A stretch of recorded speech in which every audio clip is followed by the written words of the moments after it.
All right, welcome to the GLOAT podcast, ladies and gentlemen, as we're gearing up. It's August the 2nd, 2024, one day before Terrence Crawford fights for another weight class championship, ladies and gentlemen.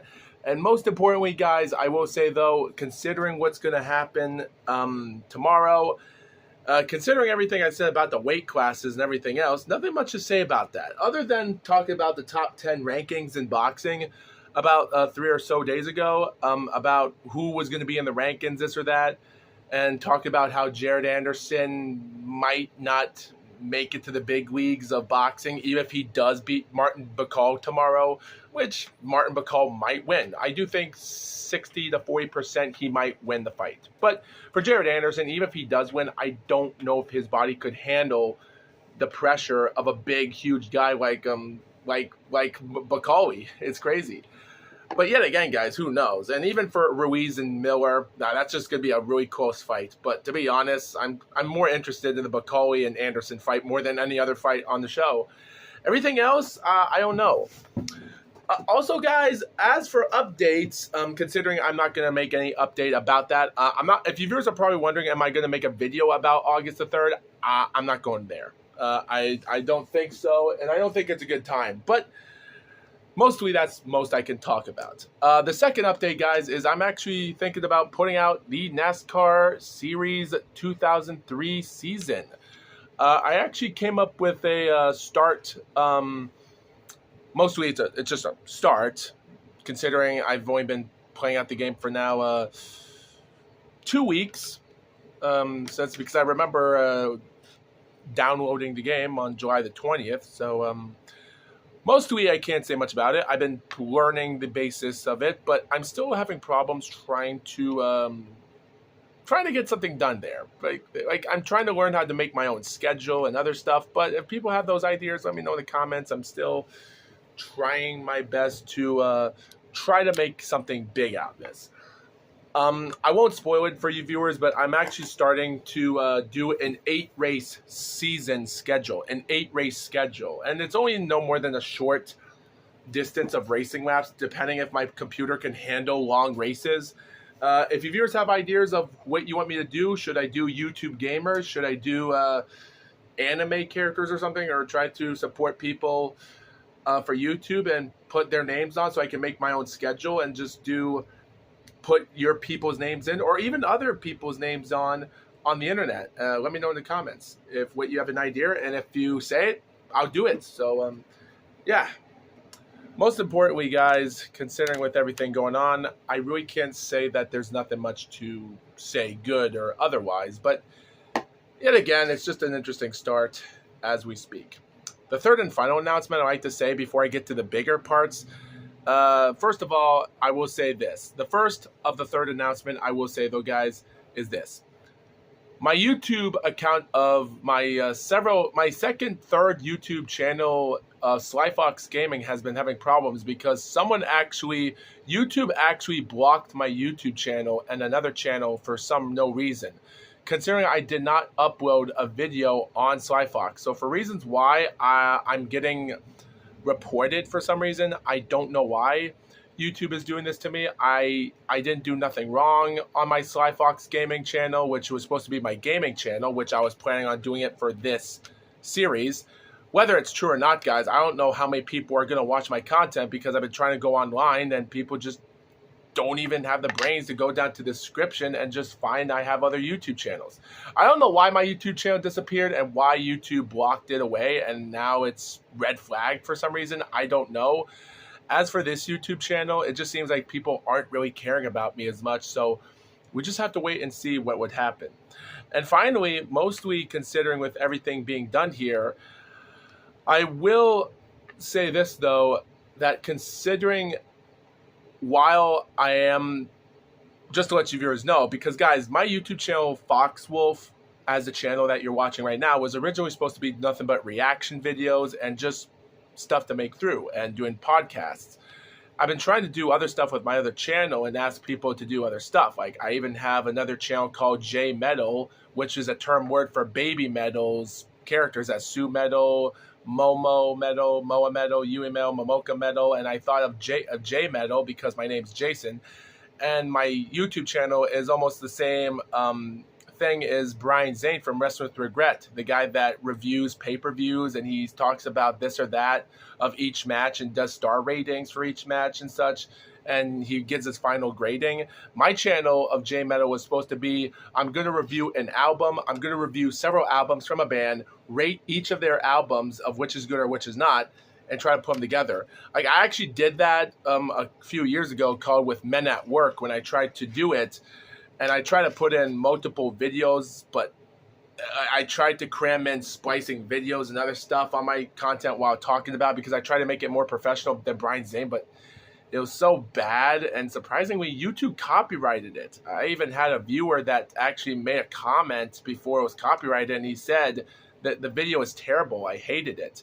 So if any people can just help me here, I just want to know why people are just doing bad stuff, because I'm putting my body on the line to make YouTube content, but YouTube is just not giving me respect, and you people just really aren't upping the antes. If you people don't like my content, then here, come over and edit my content, get to my Discord, and I'll do it. So just try to bear with me, guys. I'm trying to make it big, just like Jake Paul, Logan Paul, Shy Lily, Markiplier, Jacksepticeye around the world. I'm trying to be bigger than everyone else right now. So just please don't start pushing me. So we'll see what happens.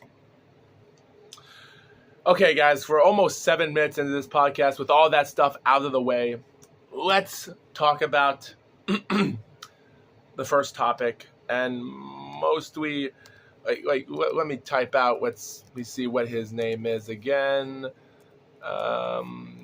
Muslim Gad Zhemagomadov.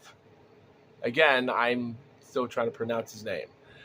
Guys, I try to go online and talk to people about last month ago where Gadjimadov fought for the WBA belt against a guy named Xiaoxing Zhang. And as of right now, there's only YouTube footage by a guy named Boxing Sun. I even commented him as of right now. And so, well, I haven't commented him now, but I'm about to, telling him where's the rest of the boxing footage. The video is called Dominant Muslim and Taking on Xiaoxing Full Stoppage. And the footage only shows round 4, which was the end of the fight. So if people have information of that fight and the full fight, please let me know. I want to find information and to talk about it, because it's a WBA Bridgeweight title. People don't care, but I do. So please, if there is TV fight footage that was on TV at the time for it, then please just give it to me. I really want to see it. Oh, yeah, and by the way, guys, I'm just going to make this podcast like 30 to 40 minutes long, because as of August the 2nd, tomorrow, I'm still waiting for the boxing fight. I'm actually going to my boxing gym far away, like 2 miles away from here, to start training and becoming a boxer. As long as I get respect from the people and people pay attention to me and the coaches pay attention to me, then I'm sure I'll be all right. I'm going to go to the boxing gym. It's 4:30 p.m. right now, so we'll see what happens. It won't start until 6 p.m., so I want to be there as soon as I can for 2 hours, because they open until 6 to 8 p.m. And mostly, I'm just trying to get some attention and to hype myself up. I'm going to intimidate a lot of people, so they can get my attention. And if they don't get my attention, I'm going to make it hard on them, because I want to get the hell out of the state of Maine. So just keep that in mind.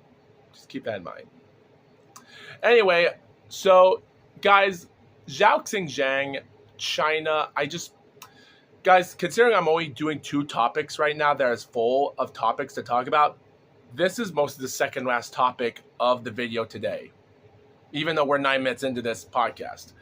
And I have a lot of interesting things to say. And the same thing, I have a lot to say about something surprising that I don't know if I should talk about, but considering I have to put my own feelings to myself, I'm just tired of keeping these feelings to myself. So I might as well spit this out. So please don't be hateful for all you Asian people out there if you're watching this.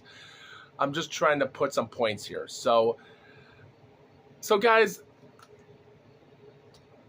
I tried to make a comment some time ago saying, should Japanese people be in the heavyweight division?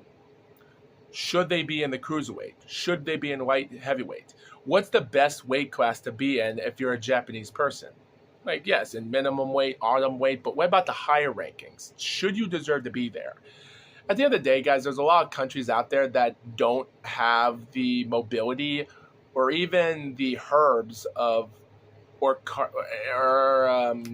growth spurns or vitamins, nutrition like us American people have. So we're bigger people in North America because, guys, when you look at there, like North America, we have a lot of big people from Canadian lumberjacks. The Western area is a really scary place. And no wonder people get scared of us because they think we're giants. So when you look at it and you see this, Zhang, a Chinese fighter, taking on a guy that some people don't know who he is, unless if you haven't been paying attention to amateur boxing like I have for the last months with Muslim Gomedov. Yeah, it's weird. So the first 3 rounds were all dominant rounds, as some people reported at the time.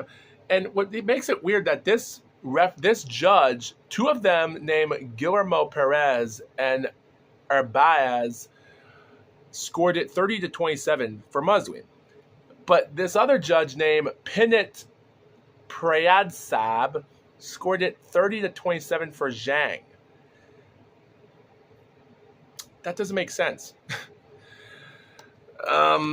Mostly it, yeah.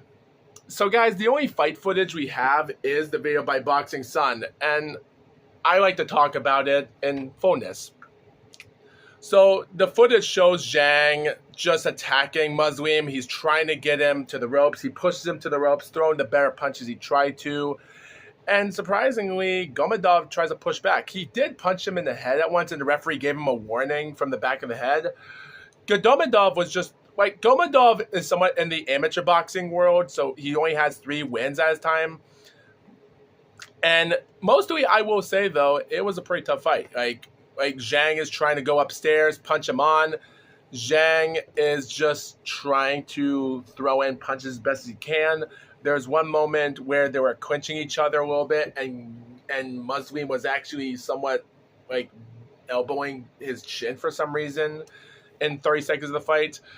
Zhang was throwing so many sloppy punching encounters that he seemed drunk out of his way. Like, it just didn't seem like he deserved to be in the ring with this guy that had more amateur experience, and he was more of a dangerous person.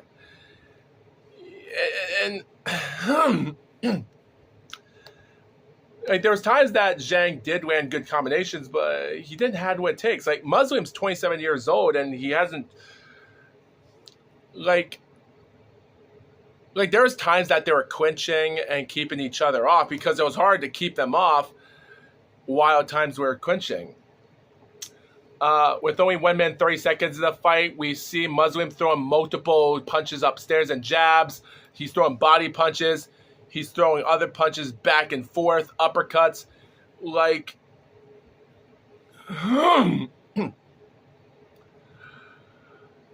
but the thing is, Zhang is not keeping his hands up. Zhang is like even though with only 2 minutes left of the fight at the time, Zhang tried to push off Muslim while Muslim was in the dominating of fighting. So at least he was in there to fight. But with only a minute left of the fight, you see this moment where Gomedov threw this amazing right, and just push him to the ropes. Zhang was just out of it, and then suddenly there was a moment where Zhang actually threw this right punch. He threw it so much that he completely missed, and Gomedov just backs out of the way as he actually did, because as Zhang was about to throw that heavy punch, Gomedov threw his left punch from his own, hits Zhang in the back of the head. Zhang misses by a mile, and he was just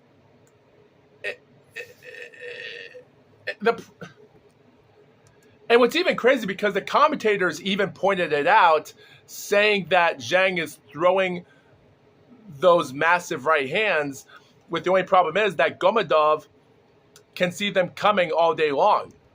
Which goes to show you this is the main reason why I want the full fight footage, because has Zhang been throwing those punches in the first 3 rounds until coming to round 4? That's why I need a fight footage.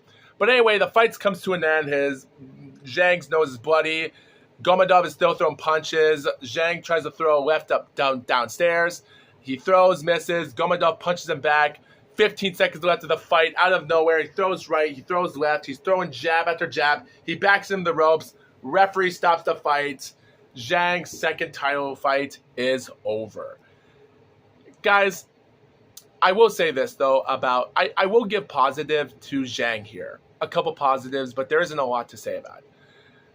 I will say, though, for Zhang, no relation to Zhou Zhang, but considering he came into his career when he was in the WBA World Cruiserweight title in 2021... at least he managed to get some title opportunity for his country, even though he failed. And even though he came back in 2023 and won a fight in an underdog fashion that no one thought he was going to win, comes into the Bridgerweight and defeats Romanov. That was a shocking upset last February. No one thought that he was going to win that fight. The second positive I will say, though, is that at least Zhang was trying to... Yes, he was in the offensive part at times in that 4th round and such. At least he was trying to throw an interesting combination at one point with Muslim. But like I said before, Muslim can see it coming from miles away. And it just seemed obvious.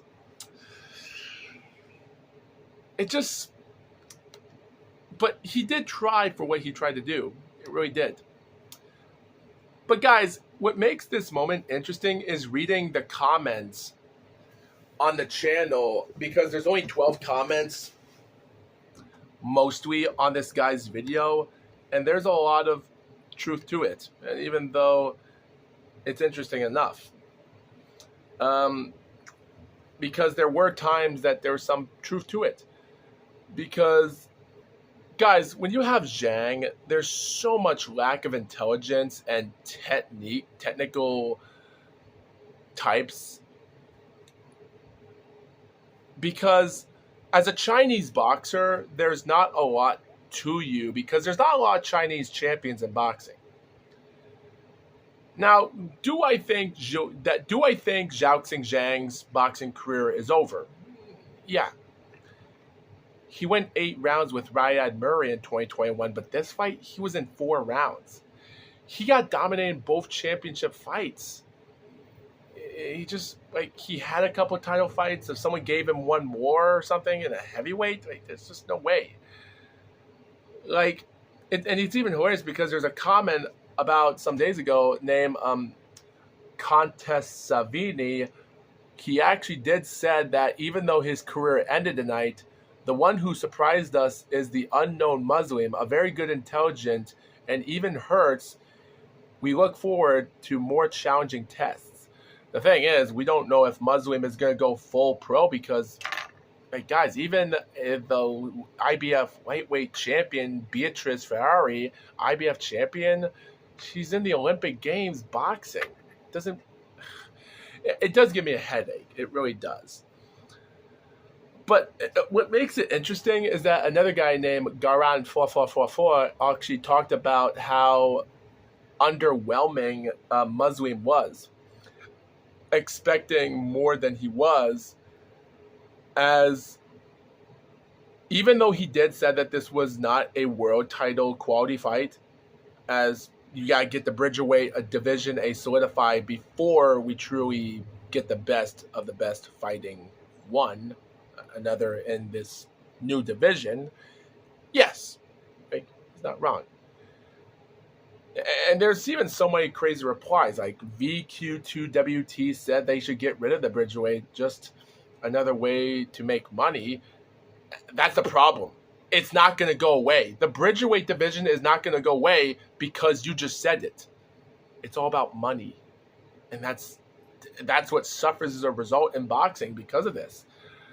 Even 6324 replied to him saying the WBC know damn well ain't nobody worth their salt recognizes this fake weight class, as BoxRec refuses to do so, and they threw a hissy fit about it.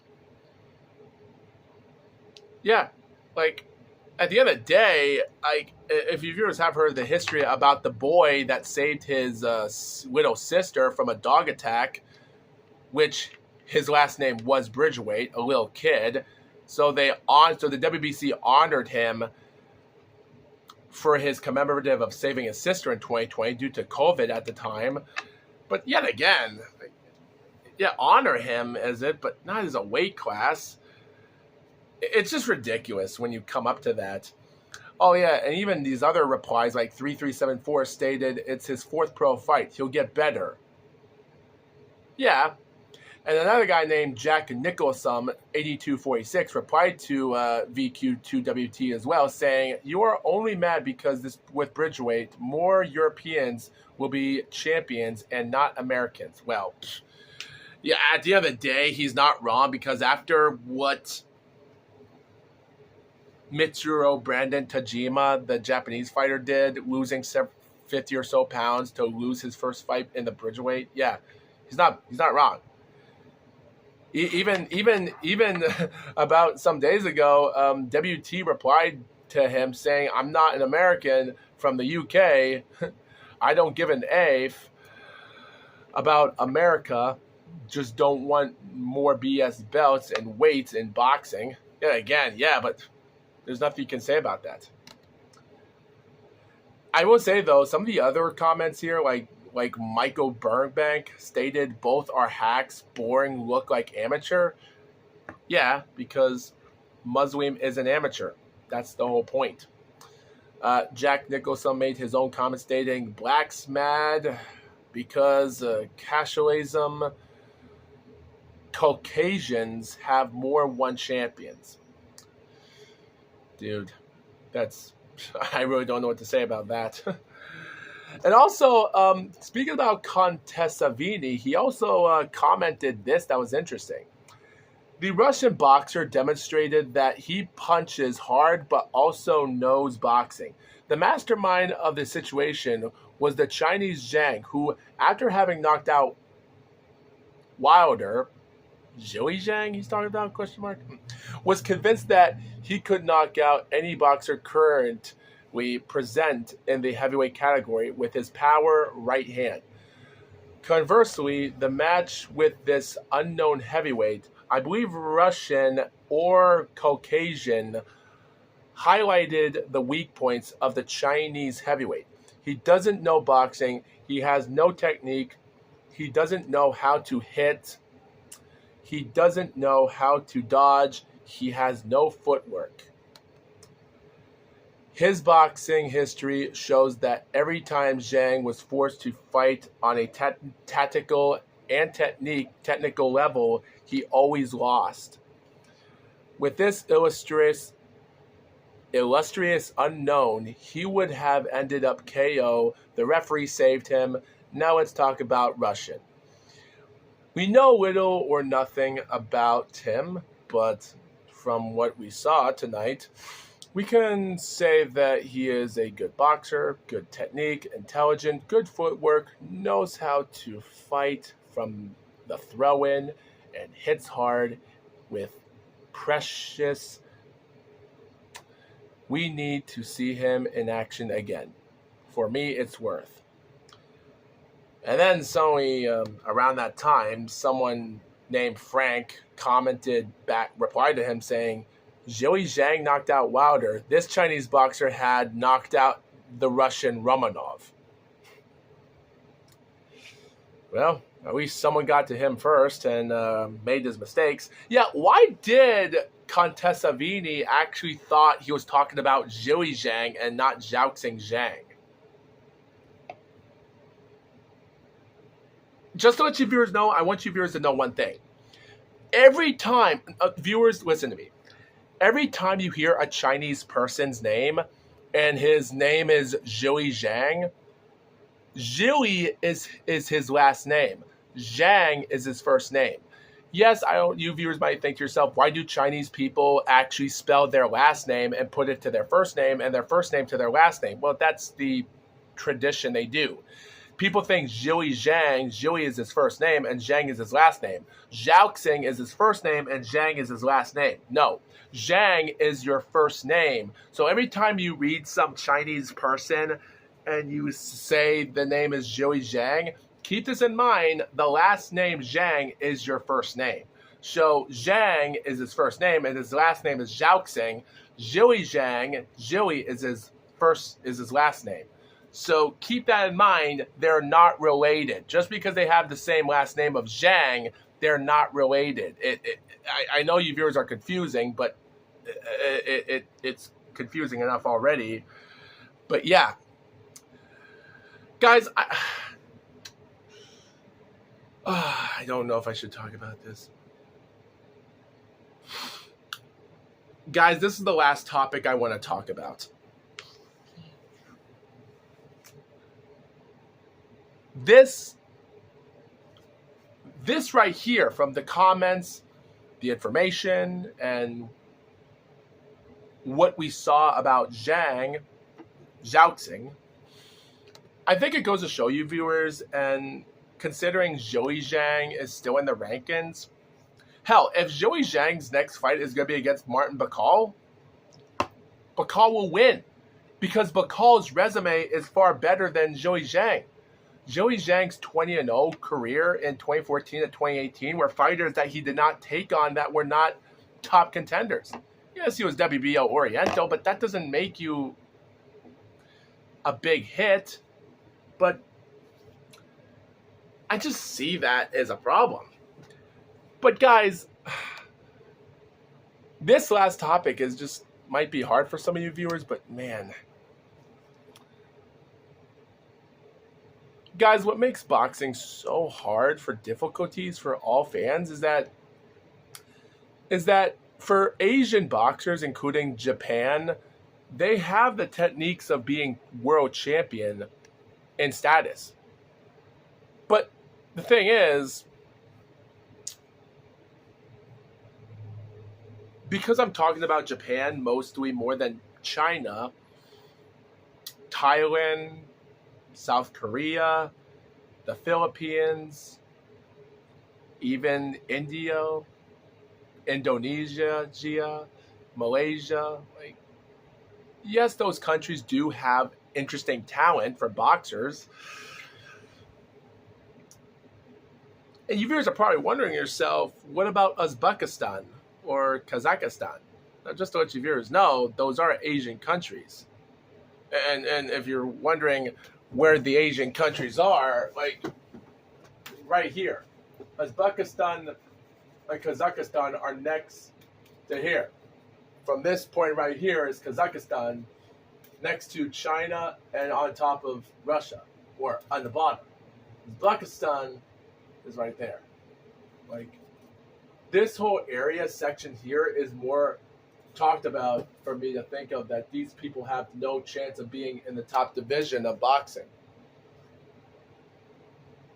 And I don't want to be mean to them, but I don't want them to waste talent and embarrass themselves against these top people that have been in boxing for a long time, because guys, American boxing has been around during the bare knuckle eras in the 19th century.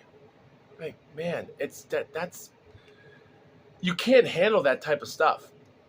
So my question is, should Japanese boxers or even Chinese boxers even be in boxing in the first place? Like, guys, if I had to say it, I would say yes, but no. Like, yes, because as for the rankings, should they deserve to be in top formality, like the minimum weight division? Well, yeah. They have champions. They became champions for a long time there. What about the light flyweight? Oh, yeah. Wait, Ken Shiro is still doing an okay job as we're speaking. What about the flyweight? Yeah. Super flyweight? Yeah. Bantamweight? Yeah. Super bantamweight? Psh, yeah. Oh, what about the featherweight? Well, the featherweight has some interesting stuff. It does have some interesting formalities. And you know what? How about I go to BoxRec right here, type in Japan, and get you viewers some interesting seats here. Like, yeah. Sure, they deserve to be in boxing. Yeah, and the featherweight, yeah, I could see that. There's some interesting boxers from Kaisuke Matsumoto and Mikito Nakano. They're keeping themselves alive and doing an okay job, staying in the high rankings. Yeah. What about the super featherweight? Super featherweight has their own meanings. There's still some like super featherweight is a little bit heavy for them, but I'm sure they can handle it. Like hell, look at like Takashi Uchiyama. Like he managed to handle himself a little bit okay at 129 pounds in his time and became WBA World Super Featherweight in 2010. He managed to defend it a good amount of times, and he defended it so much than any other fighter. He defended it like none tomorrow. Not once, not twice, 3, 4, 5, 6, 7, 8, 9, 10, 11, 12. He defended it so much, even until he lost in 2015 and 16. It was over. But he proved himself. Now, what about the lightweight division? The lightweight division... Now, the lightweight division does have their own meanings. Like we still have Yoshino, this 32-year-old guy that already suffered his first loss against Shakur Stevenson. And mostly it didn't stop him from winning a lot of titles at the time. So he might not have what it takes to be in the boxing world. Maybe not, but he tried. But hell, there's even another fighter that goes by the name of Guts Ishimatsu, a guy that somewhat is a journeyman type fighter, but managed to win the WBC lightweight title in '74. Or so, hey, he proved to a lot of us fans, maybe we could. What about the super lightweight? Well, the super lightweight has their own talent, and they've had some interesting success. Yeah. What about the welterweight? At this moment, you viewers think to yourself, should these Japanese fighters make it farther to the weight class? Well, the welterweight had their own thing. Like Jin Sasaki is still 17-1-1, 16 knockouts, and he's still trying to recover from his loss against Andy Hiroaka while he's still in the contenders to this day. Because technically, it's pretty much an idea that he might get there. It's not like that it is possible that you can see someone make it there. So, hey, he might. He just might. Like hell, there's a good chance that the welterweight would have some interesting, good talent. What about the super welterweight? The super welterweight does have some interesting moments, where in 1968 to 1977, a guy named Koichi Wajima managed to hit the world sky high. He became a WBA and WBC super welterweight champion in 71. Even though he lost out the belts, but won it back in 71 and back again until he had his WBC belt stripped and managed to win out the belts pretty amazing back during his final years in boxing. But yeah, he proved himself as a great super welterweight fighter in his country of Japan.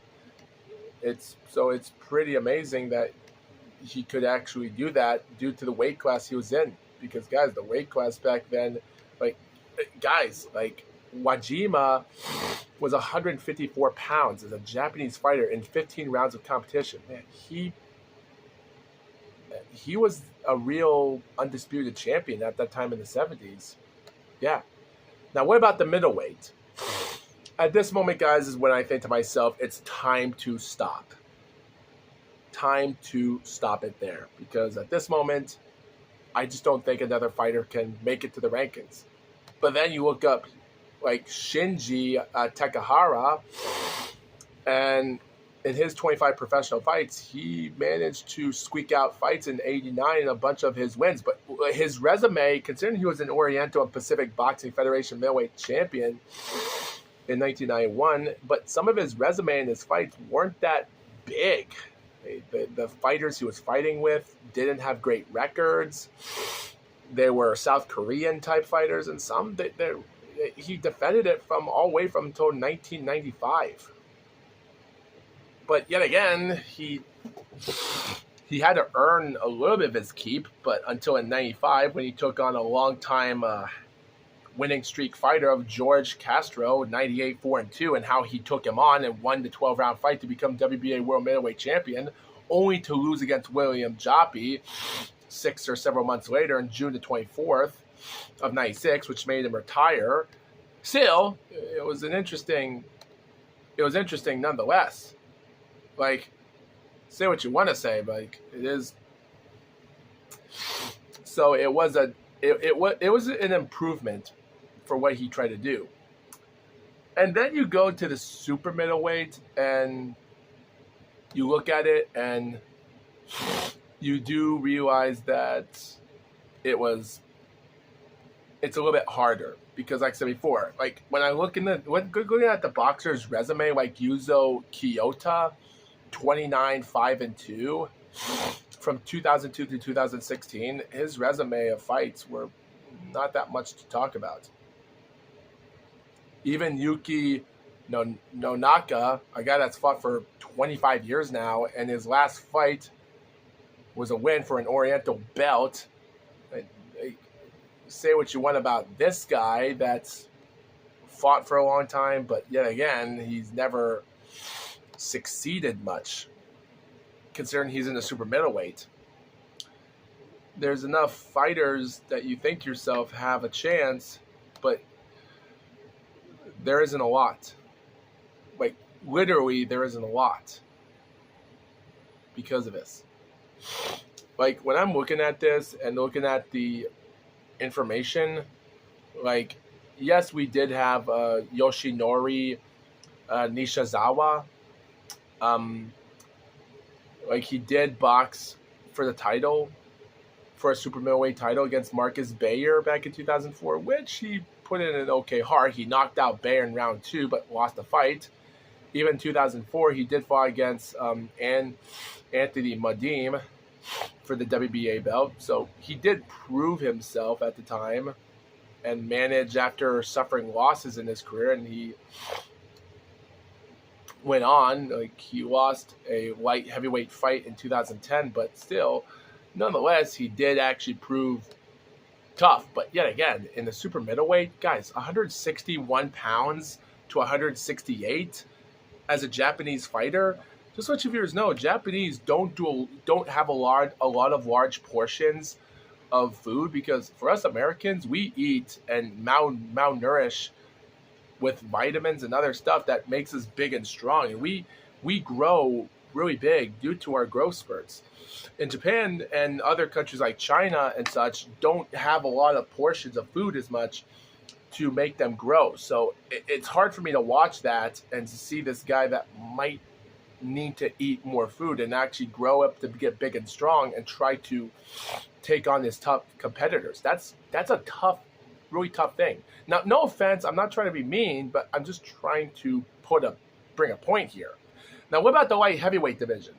Technically, there's just nothing much to say about it. There's only one boxer named Hisashi Teraji, 20 wins, 1 loss, 3 draws. His early career in '89, he win fights. He had 3 of draws in a row. Went on a fight. He lost against 11-0 Shinji Takahara, as we talked about. He lost against him, but at the time he started winning fights for the Japanese Commission title in the middleweight. He went on to the light heavyweight in '96 and started winning fights, but the problem was his last fights from '96 to 2000 were resume fights that weren't tough fights. Like I said before, there's not a lot of competition in your country unless if you're going to be with the right promoter that will bring you weight. And that brings me to an interesting person in the cruiserweight. Now, we did have Masasaki Kirishima, a guy that fought 9 times in 2014 to 2018 and retired undefeated. But this other guy named Yosuke Nishijima, a guy that was born in Japan but actually moved to California, USA, and other places in Las Vegas until '93. He lost his first professional fight in his 5th professional fight, but it didn't stop him from fighting in America and Japan half the time for fighting. So at least he managed to travel while representing his country while being in America. And he had some interesting stuff, but not great fights. Like, he took on an 11-0 fighter in 95. He fought interestingly in 96. And he fought for the WBF World Cruiserweight Champion against Brian La Spada, a nobody fighter. And he won the World Boxing Federation World Cruiserweight title. Okay. At least one Japanese fighter proved everyone wrong. You can do it. But the thing is, what did he do after that win? Well, by 98 to 2003 would be his downfall. He would still take on nobodies, win fights by 99, and by the end of 99, he barely squeaked out an 8-round split decision against a guy with 8 wins, 12 losses, and a draw. He even took on a guy in 2001 after 2 years out of the ring to go a majority draw. By 2002, he won a 4-round disqualification, only to take on another nobody guy with 12-6-1 in 2003, and he lost that fight by complete. Yeah, he lost completely. So it just goes to show you how hard it is to be in the division, like the top divisions, like heavyweight, bridgerweight, cruiserweight, super middleweight, or even middleweight. Like, those 6 divisions are really dangerous, because at 160 pounds, I don't think your body can handle that. Now, what about the heavyweights right now? Like guys, Kiyotaro Fujimoto, I don't like to talk about him as much. Like, he suffered his loss early career. He started winning fights against nobodies at the time.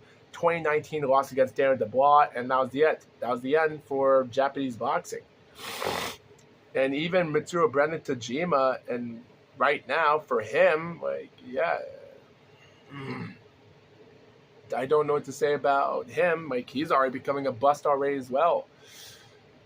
There's nothing much in Japanese boxing in the heavyweight right now after Tajima, but yeah, I just really am surprised. Like, we do have another guy named Masayuki Kazawa from, he was born in Chibi, Japan. He's living in Hamura, Tokyo, Japan. He's 2-0. He's rated number 984 in BoxRec since December the 14th. He fought his first fight by a 2nd round TKO. Came back in February the 2nd this year to go debut on someone and go 2nd round TKO. Interesting. I'm going to wish that guy luck, best of luck in the future, because he's a 268-pound dude that's 6'1". Not good for him. I think he has to take some pounds off. I hope he gets to fight better competition, or someone will pick him up in the future, because I wish Masayuki Kazawa good luck, because I think he needs all the luck he can get to make it to this sport. So, guys, my final thought is, So, guys, like I said, should Japanese boxers deserve to be in boxing? Well, yes, depending on being in the minimum weight or even the atom weight.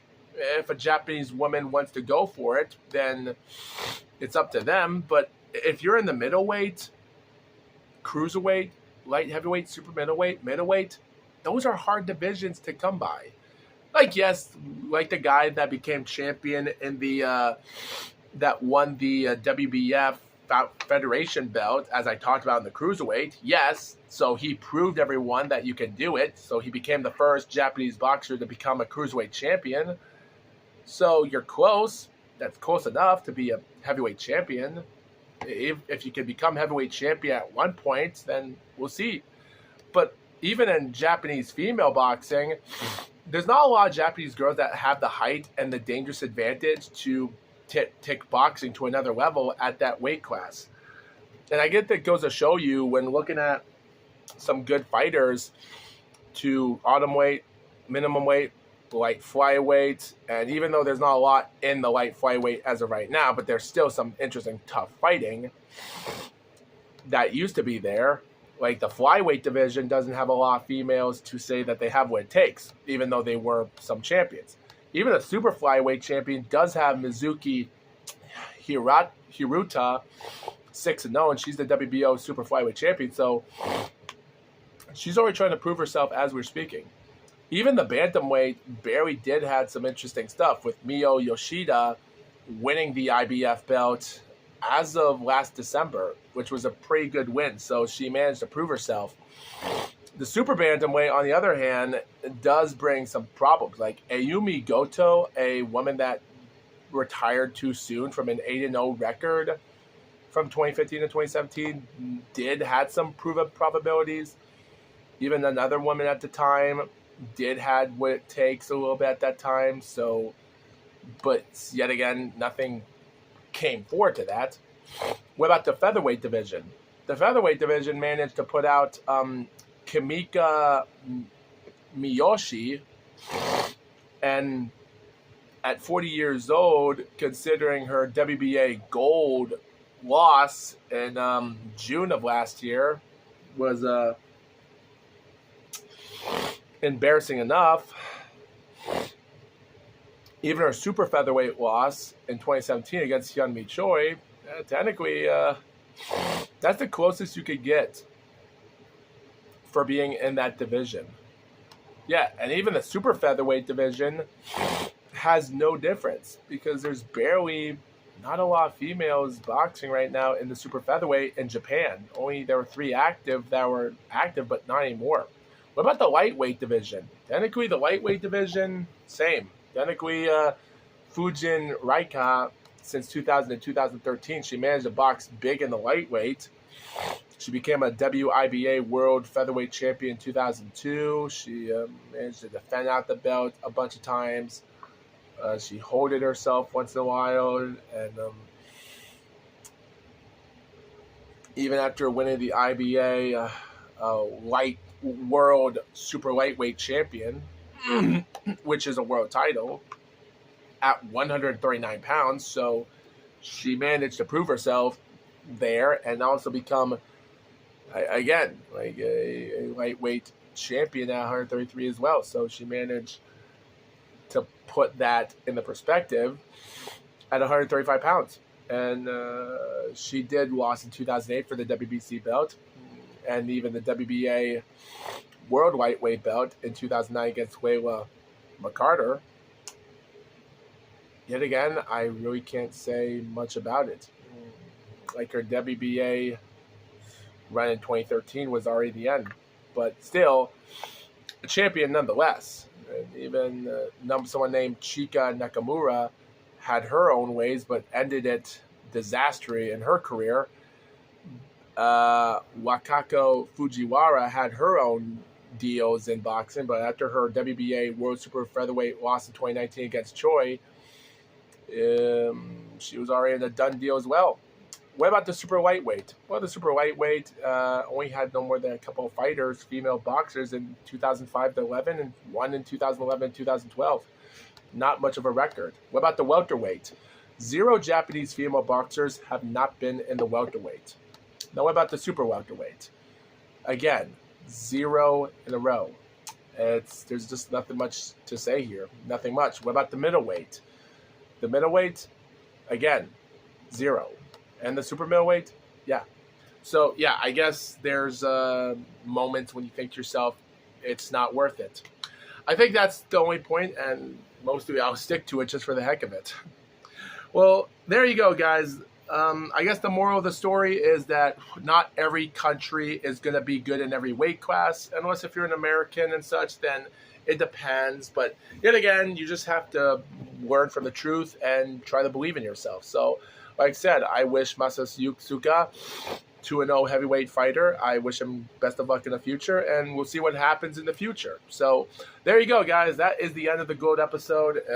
My God, it's already 5:15 p.m., so I have to make it to the gym in 45 minutes. So, enough talking, guys. Thank you, viewers, for watching this episode of the GLOAT podcast. And with that being said, FoxWolf out.